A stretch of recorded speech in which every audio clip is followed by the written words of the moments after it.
underneath the soil of a commercial cannabis crop, a quiet destruction can take hold. Fusarium oxysporum is a soil-borne fungus that invades the root system, slowly consuming the plant's biological matter and causing fatal stem and root rot.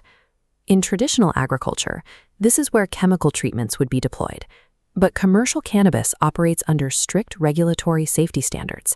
Synthetic chemical fungicides are heavily restricted or outright banned, leaving growers with extremely limited options to protect their vulnerable crops. To find a solution, researchers have turned back to the soil itself. They are isolating specific strains of natural bacteria, like Bacillus, a class of microbes known as plant growth-promoting rhizobacteria.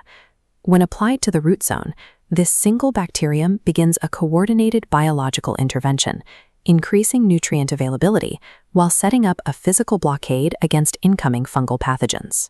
To see how this works, we have to zoom down into the rhizosphere, the dynamic ecosystem immediately surrounding the plant's roots. Here, Bacillus initiates its first mode of operation, the builder. The soil is full of essential macronutrients like phosphorus, potassium, and zinc, but they are often locked away in rigid, insoluble mineral structures. Bacillus secretes specific organic acids that dissolve these structures, converting them into a steady stream of absorbable particles. It doesn't stop with solid minerals.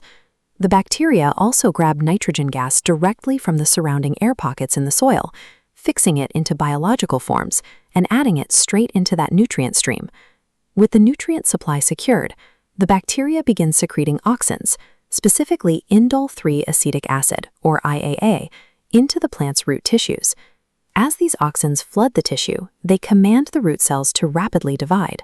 The result is explosive root branching, pushing the root system aggressively outward to explore and exploit more of the surrounding soil. Rapid growth naturally causes stress, which triggers the plant to release ethylene, a chemical that halts root elongation. Bacillus counters this by secreting an enzyme called ACC deaminase, which neutralizes the ethylene before it can slow the plant down. By managing both nutrient uptake and hormonal signaling, Bacillus shifts the plant's internal biology toward a faster, more aggressive growth phase than it could achieve on its own. But a larger, denser root system is just a bigger target for pathogens. As invading fungal hyphae approach these newly expanded roots, Bacillus switches into its second mode. The first line of defense is physical.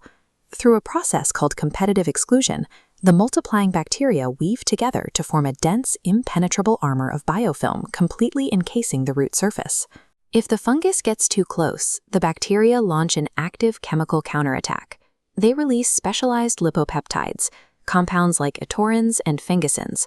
These act as microscopic torpedoes, puncturing the thick cellular membrane of the fungal pathogen and causing its internal contents to leak out.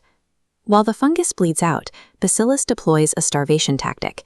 It releases molecules called siderophores that act like biochemical magnets, hoarding all the available iron in the environment and depriving the pathogen of a vital element it needs to survive. The final defensive layer happens entirely inside the plant.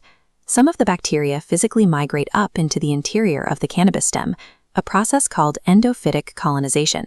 From within, they trigger the plant's own systemic immune responses, priming it to fight off future infections. This chart shows the empirical results of these mechanisms in action over time.